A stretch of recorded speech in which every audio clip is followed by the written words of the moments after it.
They continue creating more money. So we're used to an inflationary currency that's always creating more volume of currency. I would call that inflation. It's really devaluation of the buying power.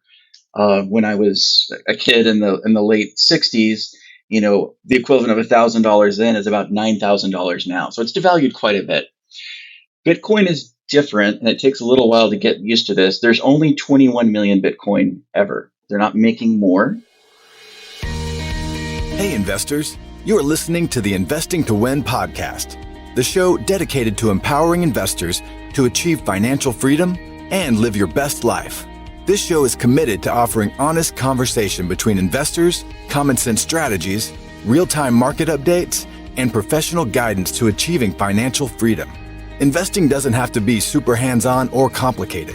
We are all about passive investments with real gain, so you have freedom of time and money.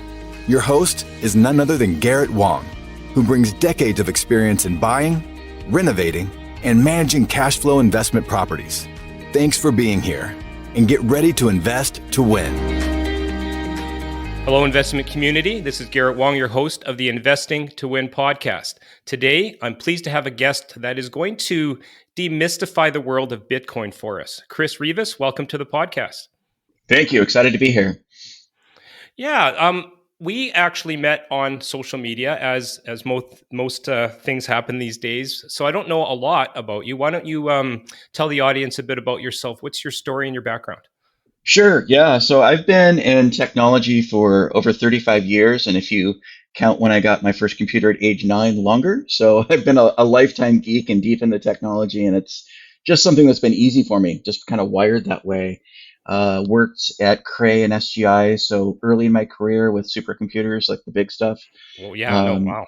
Yeah, I was very blessed and fortunate to do that. And I always say I got to work with lots of smart people, and that's always a powerful place to be.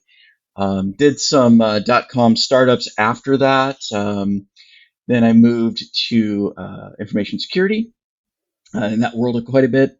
And the last 10 years, I've been in healthcare. I'm crazy enough and altruistic enough in my 9 to 5 that I think I can make healthcare in the States better. It's a big challenge. But on the side, I've had a lot of things that I've always done on the side. I've never had just one career. And so I've been active in cryptography since the 90s. And we're in what's called Epic 4. Bitcoin goes in about 4-year epics. I've been active since the second epic, so the 2013 era forward, been active in Bitcoin. Okay, yeah, 4-year epics. We're going to be getting right into that because I literally have no idea how it works. I've been a real estate investor for 25 years, and I'm hoping that my audience, some of them obviously are doing this, but I think the majority are just kind of looking at it as like a black art. So let's go right back to basics. That's a great segue. So start off, maybe explain to our listeners what Bitcoin is and how it's, different from traditional investing. Yeah, absolutely. And it's a great question. Bitcoin's such a deep well. It can be overwhelming, right? And people don't sometimes engage because it's so overwhelming, just like any other investment vehicle. If it's scary or if you're fearful, people don't take action. So Bitcoin, I will simplify it. It does two things that I think are very different. So one is you are literally mining a currency, and it's legal. The Secret Service in the States here wouldn't come after me for it. It's a normal thing to do. We're not used to that. We're not used to the ability to create a currency that you can spend. The other thing that it's very unique about it, I like to say it's like being Visa. So the Visa network gets a percentage of all transactions all the time. Those transactions are validated by Visa, the third party, or MasterCard, or Discover, or American Express. Bitcoin's very much like that. So you're both creating a currency and you're getting a percentage of the transactions when you mine. And that's a unique space to be in. We're not used to being able to do that as individuals. We normally think that that's a big company that has to do that. So I say that's what's really unique about Bitcoin. Very briefly, Bitcoin itself is a different currency. We're not used to this in US dollar, Canadian dollar, yen, euro. They're all what are called fiat currencies. There's no gold backing them. It hasn't been in decades. Many people get confused about that.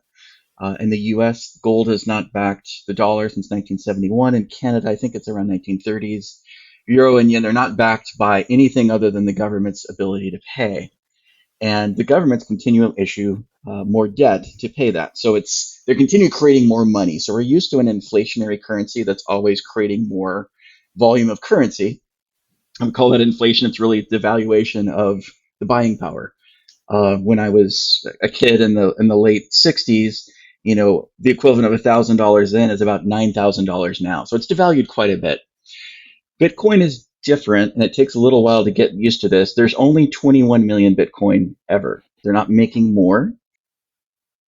Now you can subdivide it in lots of ways, so you don't have to think about that. But we're new to that. We're not used to a currency that a government can't change, or a bank can't change, or you can't create more of.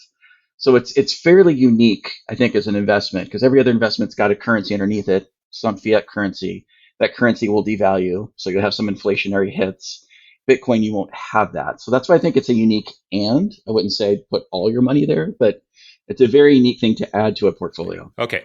That's a great intro, and I'm still lost. I'm taking notes here. So Sure. I'm going to ask some questions that I'm hoping my listeners are also echoing. So you said there's Great. only 21 million Bitcoin. Maybe back up and Right. give me a history. I mean, who invented it? Where did it come from? Why is it not legal, but how is it a currency, and how can we? Is it just because we're trading it, so therefore trading something has value? All great questions. Yes. So Bitcoin started in 2009, either from an individual or group of individuals known as Satoshi Nakamoto. We don't know who that person is or isn't. They've stayed out of it, but it's a protocol that's based on something called proof of work. So there's work that has to happen, cryptography work that has to happen to create that value. Without going too deep into cryptography, because that'll bore all your listeners and everyone else, but there's a big honkin' math problem that has to happen, and it has to happen in order, one after another, to be validated. The reason it has value is if you think about the amount of energy it takes to create something, literally electricity costs, create something, that's part of its value. That's why proof of work is very powerful, because literally computers have spent energy and time calculating a problem. There's a math problem behind it. Therefore, it has value.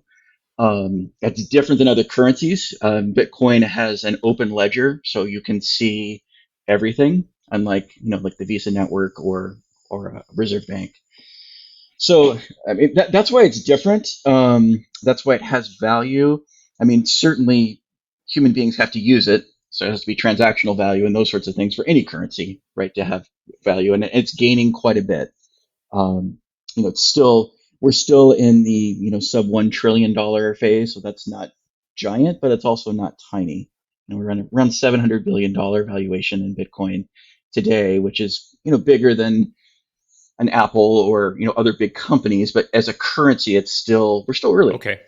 I think I'm getting it. So when you say there's a finite amount, I mean, like your example with the dollar, right? I mean, we all hear about these countries. Right, Well, we'll just print more, right? Which right. they do, That's what they do. and it obviously devalues them. So, and where did the cap come from? Like the 21 million?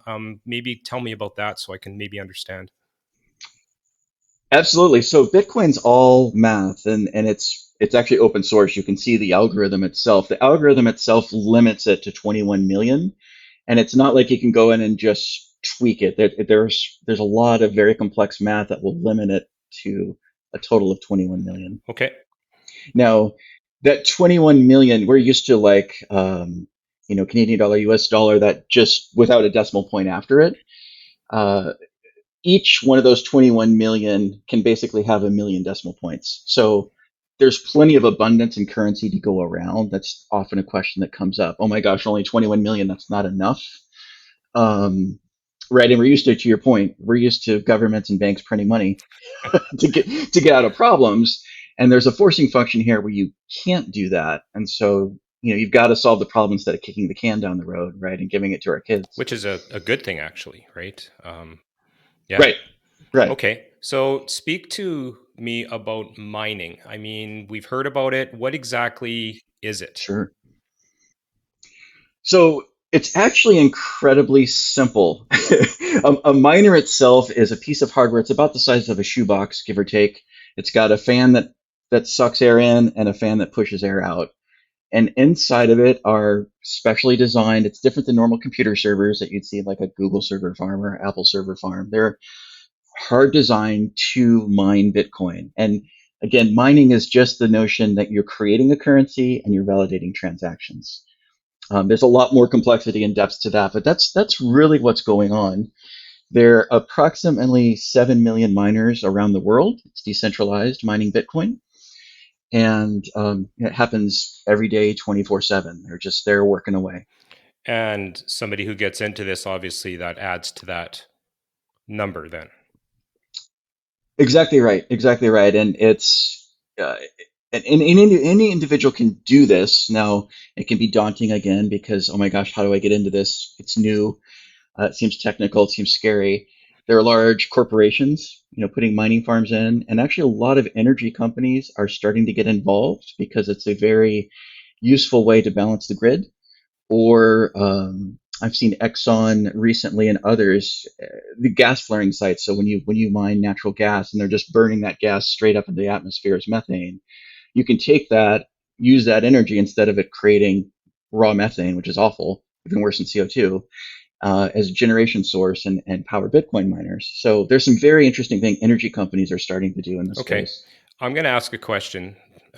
And I don't care if I sound stupid because there's no stupid questions and it's my podcast. So, No, no, not at all all. right. So you said there's a finite amount of Bitcoin, and yet you also said a miner Right, creates currency.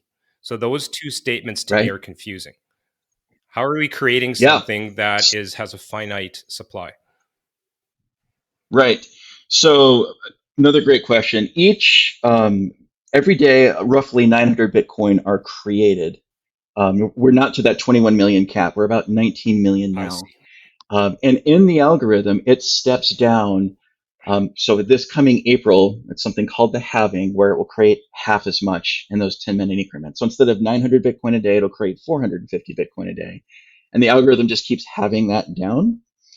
So there's that scarcity. Now, at some point, there will only be 21 million Bitcoin in existence, approximately 100 years from now. Those miners will need to handle all the transaction load. The thought is at that time, there'll be so much adoption that, that'll be their primary payment source. But that's a couple generations away from us. We'll see how that pans out. But yeah, it's not all yet created. And so there's that. And then also, there's a transaction. If I were to pay you half a Bitcoin today, that transaction would need to get validated by the miners. There's no third party, right? There's no title company or anything else in between us. It's literally peer to peer. And the Bitcoin network is validating, yep, that was a valid transaction, that this money really passed from me to you. Okay. I think I'm getting it. So the value of a Bitcoin, is it trending upwards? Has it always trended? Have we seen peaks and valleys? Yeah, we will. So the way the algorithm is structured, it's almost like I'm not a surfer, but I know people that are. You see the waves coming in the swells, and you know when to predict which wave to ride and which one not to, right? If you time it wrong, you're going to eat the reef. If you time it right, you're going to have a very pleasant ride. And similar with real estate and everything else, there's peaks and valleys and times that are going to be better to buy than others. It does go up and down, primarily around that event called the halving, where you're basically reducing your uh, supply, right? And so there's scarcity in assets, what goes up.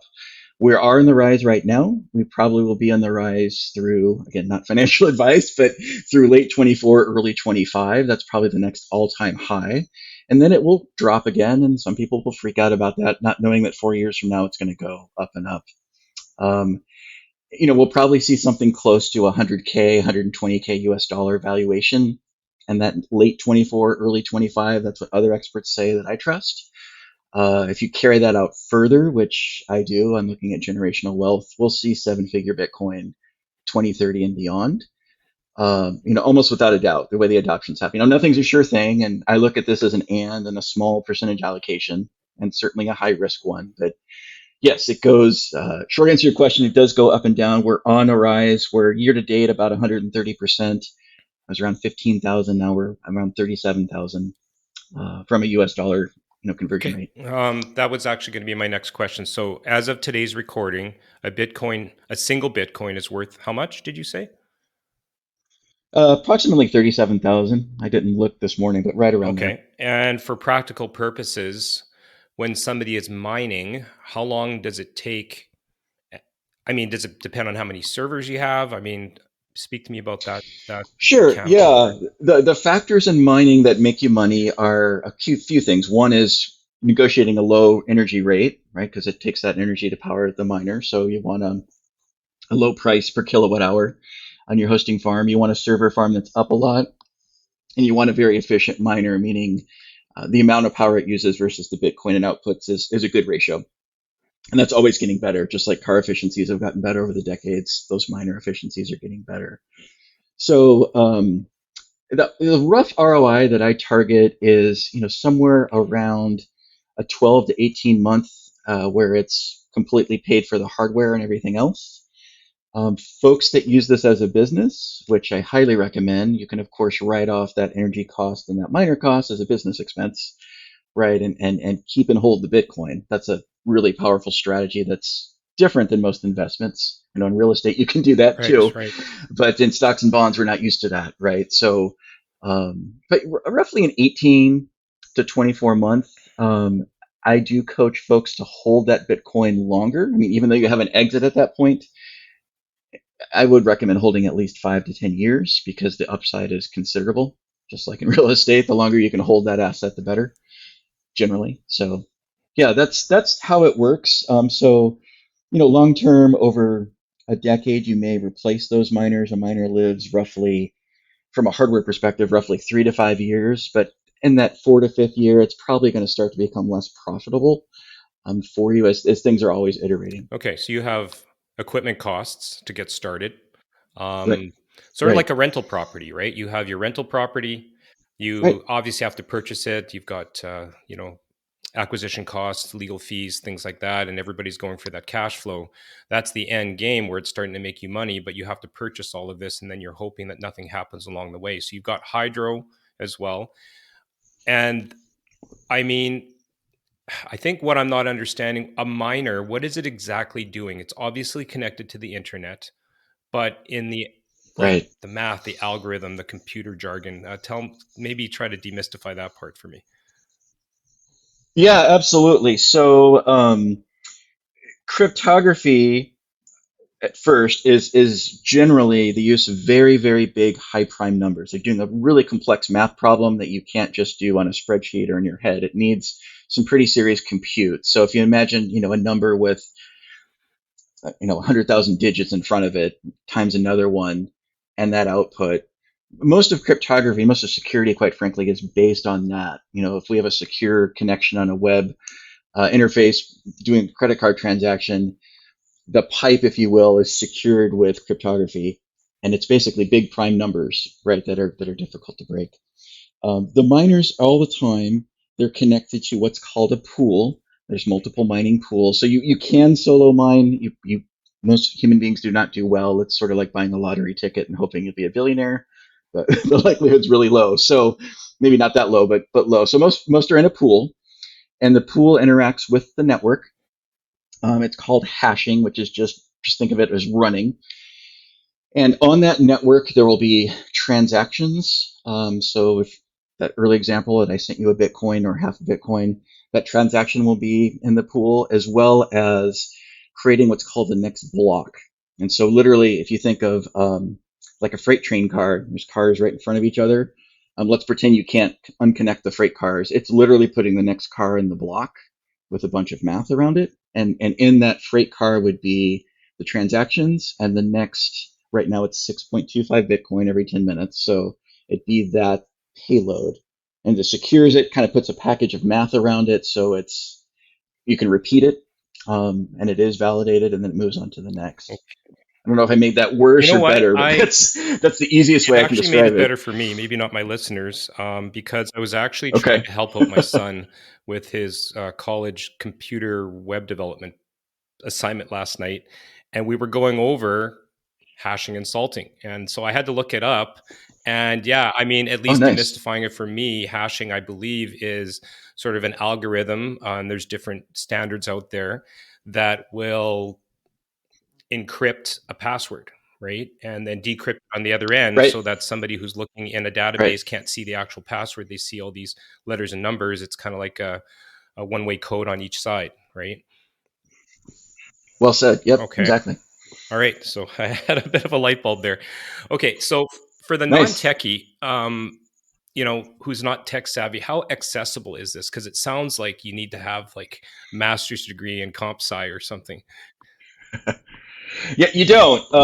It's more mindset than anything else, and knowing where to go. So there are known good miners that cater to companies that cater to retail investors, which we would be. We're not buying 1,000 miners; you're buying one or two or 10. They host them for you, which I highly recommend. These miners, by the way, with those fans are really loud, like a jackhammer in your garage loud. So Oh, wow. you don't want that. And they do create a fair amount of heat, which is nice in the winter months, not so nice the other months. So I recommend someone hosting it for you and just takes care of litany. It's almost like a property management company taking care of property for Okay. you, right? It just, you have professionals taking care of it. So, and they don't charge a lot. It's, usually it's just paid in the energy rate. They upcharge it a little bit. So if they're paying 5 cents a kilowatt hour, they charge you 7 cents, and it's that simple. So they'll buy it for you, they'll rack and stack it, they'll plug it in, they'll ask you questions like what pool do you want to put it in, which they'll even recommend that for you. So that part of it's relatively simple once you know where to go.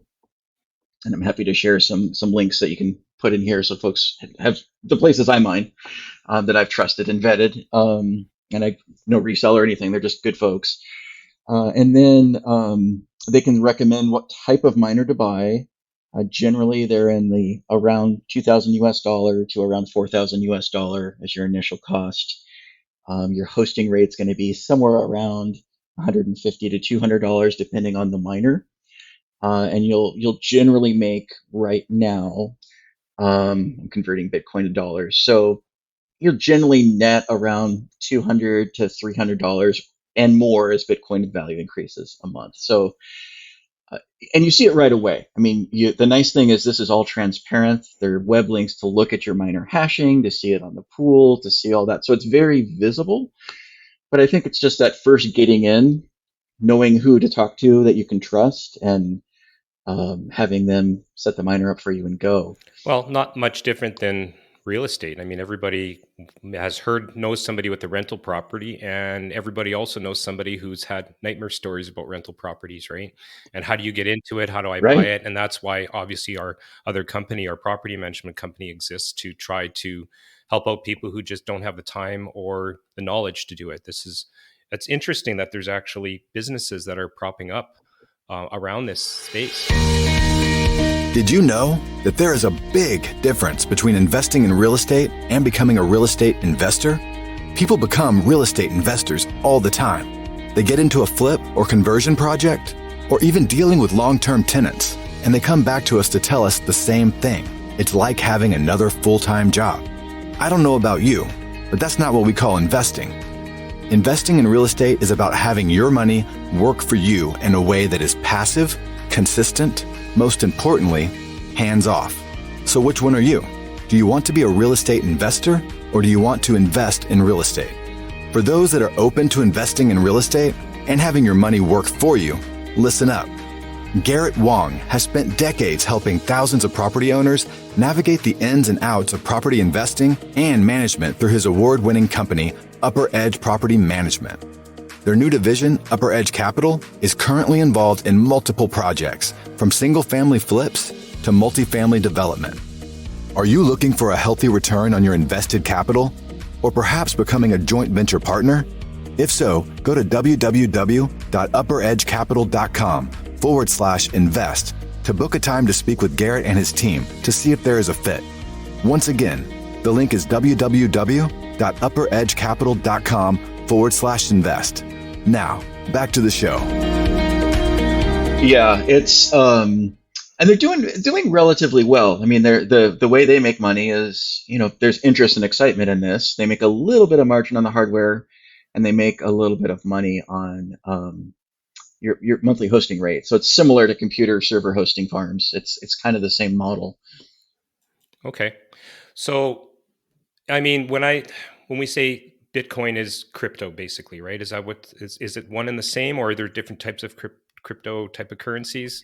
Yeah, so hardcore Bitcoiners will very, maybe even violently say Bitcoin is not crypto. Now, we'll get to that in a second. Technically, it is a cryptocurrency, and there's, I think, roughly 25,000 cryptocurrencies. There's a very, Okay. very large number. Bitcoin's the largest by market cap. I would say it's the most mature, even though I'm biased. And it's one of the few that's based on proof of work, which is important. The reason that the hardcore Bitcoiners will say it's not crypto is because sadly all of the scams from the bad actors come from other things in the crypto space. And honestly, those bad actors would probably do it. And if it weren't for crypto, they'd do it somewhere else, right? We've seen these patterns of bad actors taking people's money and doing nefarious things for way too long. So that's why the Bitcoiners are all about that. There's also not all cryptocurrencies have a hard limit. They're not don't all have that scarcity. So some of them echo what happens in the fiat world. And for hardcore Bitcoiners, that's very hard. We're very into that scarcity and deflationary being a net different. And again, it's we're used to a diversity in our stocks and bonds. You know that coaching of buy at least 20 stocks or bonds and diversify. But in Hmm. a currency, that's not always necessarily going to move you forward, especially if what's underneath that currency isn't the same, right? If you're just buying another fiat currency that happens to be a cryptography based one, have you moved the dial forward? Long term, probably not. If they have a scarcity, if they're based on proof of work, they're net different. There's always been a big debate between the Bitcoiners, we'll call them, and the Ethereum folks. Ethereum folks will talk about blockchain and new technology, and there are a lot of tokens around Ethereum, and it's the silver to gold. You know that whole discussion.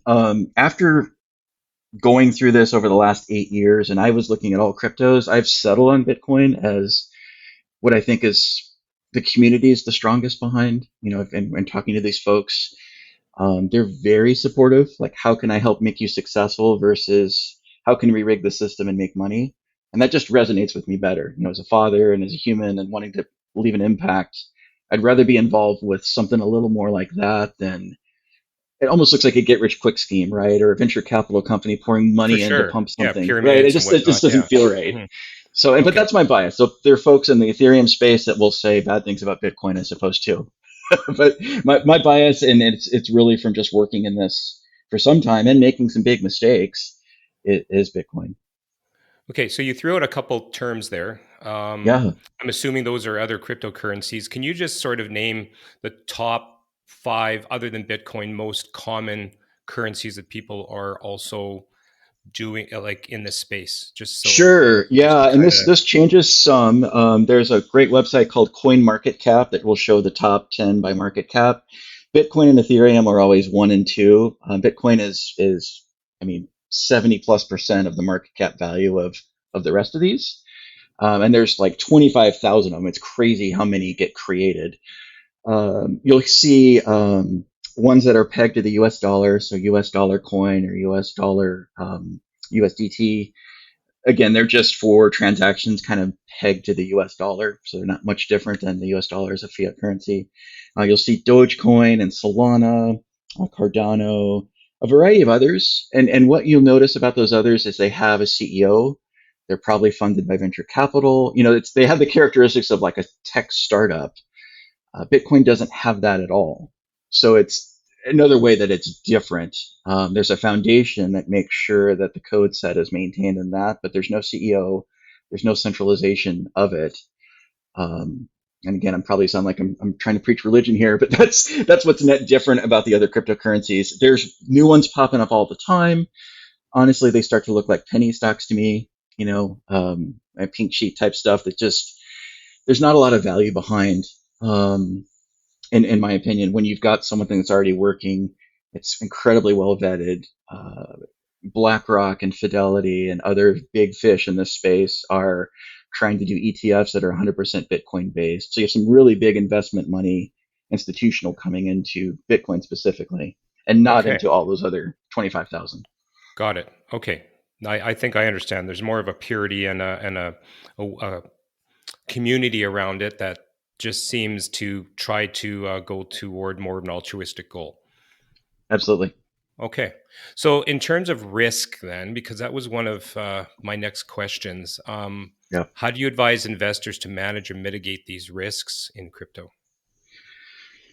Yeah, there are a lot of them, and I've been burned by them too, and I'd love to keep everyone else away from them. Cloud mining, I've yet to see a good provider. There might be one now that I just don't know about, but most cloud mining, if you say, hey, just cloud mining and just give us some money and we'll mine for you, without you actually buying a piece of hardware that's hosted, stay away from. Every single one I've seen, and I've been burned by a few years ago, it's a scam. There's not really a hardware miner behind it, so they'll take 250, 1,000, 5,000, and there'll be a rug pull in 90 days and it's gone. So stay away from cloud mining. A real mining hardware place will give you a serial number, a purchase order if you want. They'll show it being racked and stacked. You can see everything live with that miner. Like Bitcoin doesn't have any secrets. It's all seen in the open. So I would stay away from cloud mining. There's other cryptocurrency miners out there, and you'll see ones come and go that look very profitable. Like if you're just looking at the numbers and you don't know, that coin will be profitable for a few months, and then the hardware becomes junk. And Okay. so stay away. I would stay away from things other than Bitcoin in this space, not just because I'm a Bitcoiner, but I've been burned by it. I've bought other miners thinking, hey, I can make some money here. This looks really good, and then it goes to zero, and I've got a giant paperweight. Don't do that. And the other last thing I would say, this is an and, so I'm not advocating people put all of their money here, but an allocation over zero is probably good. But this is a small play. This is a 1 to 2% of your portfolio, or even just like $1,000, and let it go. That's the right place I think I would put this. There's a lot of unknown. As much as I love Bitcoin, so it's not time to put everything there, but as a hard asset to add, I think it's a very, very strong one. Okay. No, I like that. I like that mindset because I don't believe everybody should be only in real estate. I believe balance is good. So you're basically, I don't want to say preaching, but your Yeah, message is, it's as stable as it can be for a new emerging currency, and if you approach it like anything else, that's a little bit higher risk, but you allocate a small portion of your portfolio, it can pay off. The ROA is decent then. absolutely. Yep, that's a great way. I think the last thing I would just add, if I could, is the generational wealth upside of this asset. I think is unique enough that it makes sense to play in the space a little bit. Even if you're wrong, um, you're not out a lot.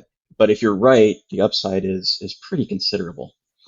Okay. Well, I love the term generational wealth because we in Yeah. real estate use it a Right. lot. So, Right. tell me about that. I mean, give me an example of somebody who starts mining today. What can it mean to their kids and grandkids?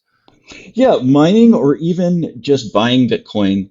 So something unique about Bitcoin is you literally can take self-custody. You don't need a bank to hold it or a title company to hold it. There's no lawyers in the middle. There's no bank. You literally, if you will, own that Bitcoin on the blockchain. And it's also digital, which just means it's pretty easy to distribute or do some interesting rules around, like maybe we're afraid our kids will blow it. Like if they all of a sudden got $10 million and that's not what they're used to being around, that can be overwhelming, and human beings can make mistakes, buy the Porsche and the house or whatever else.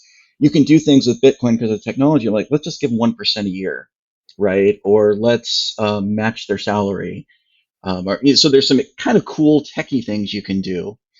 But a few things. One is the if you look at the percentage gain in Bitcoin, because it's early adopter, and we haven't even hit the early adopter curve yet on this. If you run the numbers, we're somewhere around 60 to 65% a year as a long-term investment. I mean, that's massive. And again, don't Hmm. put all your money here because high risk means high Sure. downside too potentially. But if that even comes close to holding for 50 years, right, $1,000 becomes 10 million plus. And if you want to leave generational wealth for your family or a nonprofit you care about, and we're playing a really big space here, being able to hand 10 million down to generations is not what normal humans, at the even upper incomes are used to. I mean, that's a big fish thing that they're able to do. So that's why I'm excited about it. Again, it's an and. I think real estate is a great one. I think hard assets like gold and silver as a small percentage are smart to add in. But yeah, it's exactly like real estate in the sense that the time value of money is going to increase that. They're not making more real estate, or at least land, with the exception of Dubai, making new islands, right? So you've got a hard asset and you've got a limited supply. So in time, it's only going to go up in value. So I think real estate and Bitcoin are really similar that way. Just the upside with Bitcoin and it being digital, and also that you have self custody. You don't have to go through a bank or anything like that to distribute it to your loved ones. It's pretty powerful. Okay. I did some research. I did my homework on you before we came here, and I Nice. know that you wrote a book. Tell me about hash rate. Yeah. So hash rate was my attempt, and I'm very honored that it did well when he launched it, to demystify this and kind of give a step by step. Do this, do this, do this, do this, because I'm a geek and I just know this stuff, and I don't think it's fair that I've got an upside because I know some things other people don't know. There's other people that know things that I don't know that have helped me out right in life. So it just seemed the right thing to do to put that out there. Um, that said, honestly, the most success I've had is like one on one with clients because it is just it's a mindset thing. It's scary and it's new and there's lots of steps.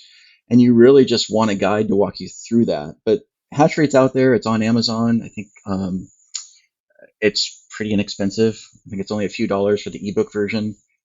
It's $21 because that's an honor to Bitcoin's 21 million as a Oh, okay. paperback. And it's out there. I do mention other cryptocurrencies only because most people come into this with, hey, what about all the other things? And so I want to honor that and also build up their thought process and their skills so they can make the choice right for them. They may really say, hey, I want to mine Dogecoin and Litecoin, and that's what I want to do. And at least I set them up with the right information. I wouldn't recommend that, but at least they're Hmm. making an informed decision here. No, that's great. No, we'll throw the that link into the show notes. Sure. I know that you talk about patterns to succeed, and you've kind of touched on it here. Could you share maybe one key pattern or strategy that you think is at least crucial for success? Uh, Holding, and then in Bitcoin it's called hodling, HODL. Inside joke. Now you'll all be on the inside. Early on, there was an email sent where they were talking about holding the Bitcoin for a long time being the value, and the guy misspelled it as HODL. And so all the Bitcoiners have adopted as hodling just as a cultural thing, and it's fun. You'll see that on a T-shirt. So because it's a long-term asset, just like real estate, hold it. Now, since it's digital and you can interact on the website with it, a lot of people are doing the wrong thing, right? They're selling when it's low and buying when it's high. There's just human behavior things happen. The best thing you can do is hold it and yes, be smart about it, but hold it. I've been burned more than once early on going, oh, it doubled and I've got an awesome exit, which sounds good, right? If I would have held those now, so some of those Bitcoin I bought were around $100, $150, and I didn't have a lot of it. I had 10 Bitcoin at the time. Of course, now that's $37,000. So you do the math. I've had a third of a million bucks on that tiny investment, and later even more. So um, just hold it as long as you can. It's not saying don't buy a thing here or there with it, but hold it is the biggest advice I can give.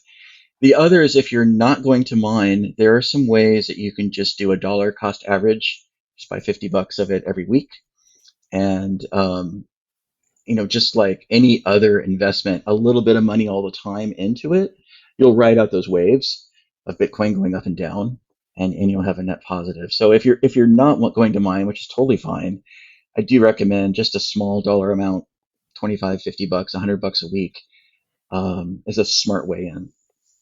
Okay. No, that's great advice. Dollar cost averaging with any investment, I think, is great. You mentioned something called bear traps in the book, Yeah. and maybe trying to avoid them. Maybe explain what that concept is all about. Sure. Yeah, I've mentioned cloud mining, which is one of them. One I can go to in a little bit of depth is there almost always seems to be a new coin that's going to save the world that pops up.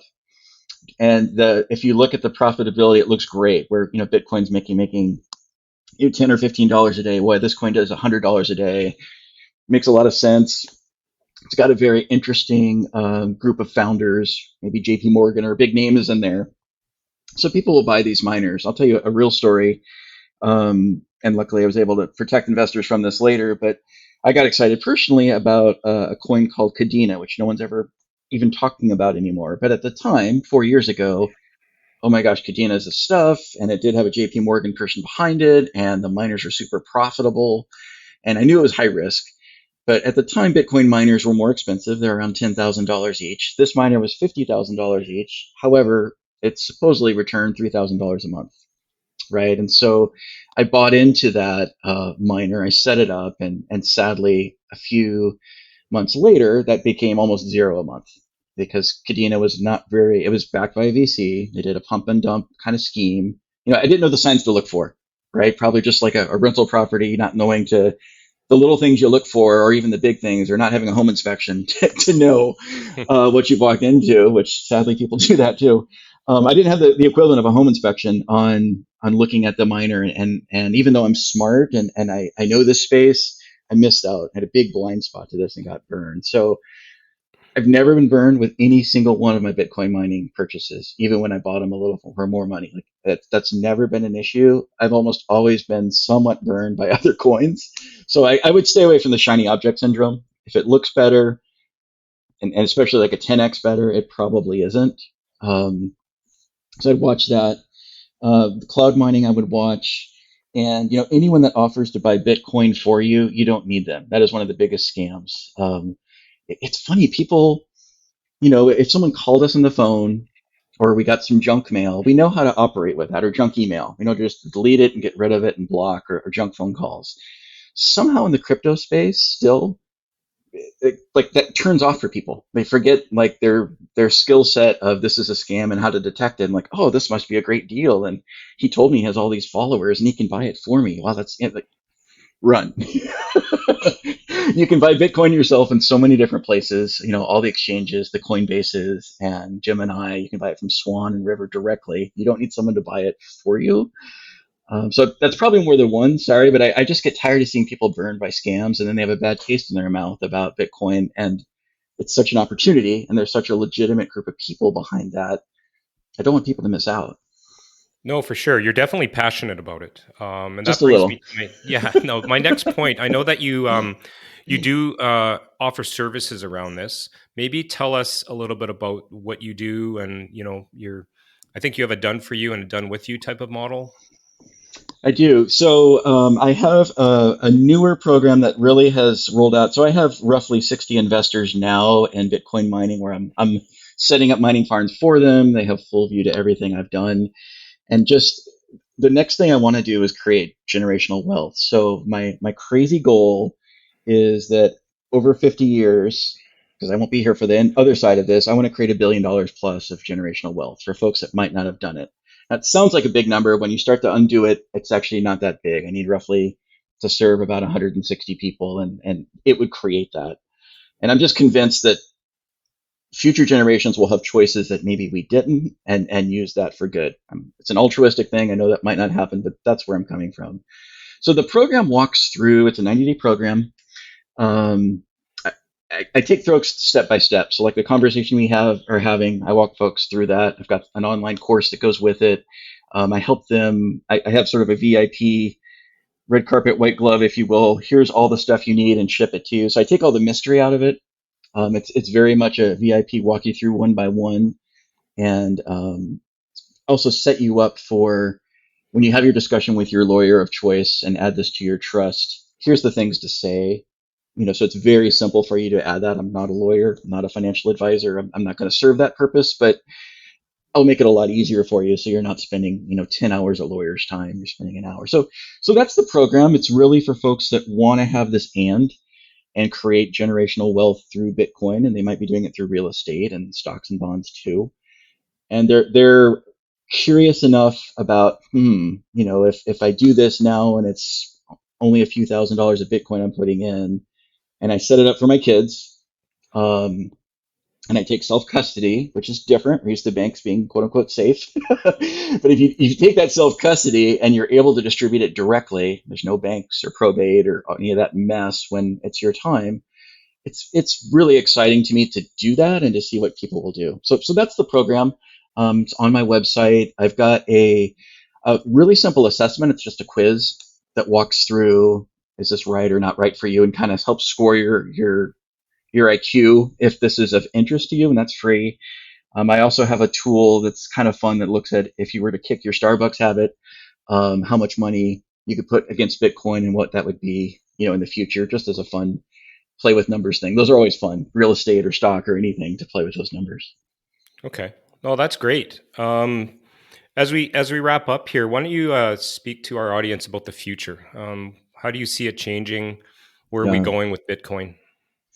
It's the adoption curve is going massively up. So today, or maybe this weekend, it was announced the new president of Argentina, who is a Bitcoiner, is looking to follow what El Salvador did and make it a national currency over time. So you've got major countries, like we don't sometimes think of South American countries as major, but they're major in the world, starting to do this. You've got large BlackRock, Fidelity, Valkyrie, large institutional money coming into this space. So there's going to be an adoption curve going up, and a different class of investors coming into this, right? We're moving from individuals and small companies to large ones. So adoption is going to go up. The mining hardware itself, the technology is getting really cool from a temperature perspective. So immersion mining, which is something we did with Cray supercomputers in the 90s, where it's in a special type of liquid, which helps with the heat and the noise. That's going to catch on. That's good for everyone. The miners will last longer. They'll be quieter. So we'll see more adoption. We're also going to see more noise. It's a new space. All kinds of headlines will come out. There's a headline in 2017 that Newsweek said Bitcoin is going to end the world's power by 2020. That didn't happen. So we'll see other headlines like that, or that it's bad for the grid when it actually is good. I mean, it's just the normal thing that happens with anything new to create a headline. So you'll see more noise. The miners are going to get cooler. I think we'll have continued upside. Right now, being at 37K and knowing the next all-time high, I'll record it now. I'm thinking it's going to be around 100 to 120K, late 24, early 25, and smarter people than me have come up with that. It's going to be fun to watch, right? Mm-hmm. So yeah, that's what we have to look forward to. I think there'll be a set of technologies that are already being built that will be launched and announced soon that are really exciting. So there's something called the Lightning Network that runs in Bitcoin that does over 1 million transactions per second, which is faster than everything we have on the planet, all banks and Visa combined. So the thing will scale, which has always been a concern. So lots of fun stuff to watch, and I think it's a fun enough space to have it be an and for most people and what they're looking at. Okay, fantastic. Oh, that was great, Chris. Before you leave, I ask every guest this question, and I'd like to hear what you have to say. So this is the Investing to Win podcast. So how do you define success, and what does winning look like for you? Yeah, winning is all about serving to me. I was brought up that way. My mom was a hospice chaplain. We always worked to serve others, and it's just in my DNA. I don't do it altruistically. It makes me happy to do that. And so the winning here is, creating that next $1 billion in generational wealth from people that wouldn't normally do that. I think the other is giving an exposure to a deflationary currency, which can only bring abundance. We're so used to this debt culture, and our whole countries being just enslaved to this debt, and it's not getting better. At least we call it a plan B in Bitcoin. At least there's a plan B out of this to investigate. So that's what I see as a win, and people having fun. It's a fun space to be in. Excellent. Okay, well, thank you so much for coming on the podcast. I took pages and pages of notes here, and I hope my listeners will do so as well. So thanks again, and we'll leave all that information in the show notes. Awesome, my pleasure. Thank you so much. Okay, thank you. I hope you enjoyed the episode today on the Investing to Win podcast. Make sure to hit subscribe on whichever platform you are listening to this on. If this episode made you think of another investor, take a screenshot and share this podcast episode with them. Investing to Win is not only about helping you to win more, but WIN actually stands for Wise Investors Network. It's where we help our investors build a hands-off portfolio and have passive investments work for them. To catch the show notes for this episode and see how you can potentially partner with us, go to www.upperedgecapital.com and click on Invest with Us to learn more. Once again, the link is www.upperedgecapital.com. All links can be found in the description below. Until next time.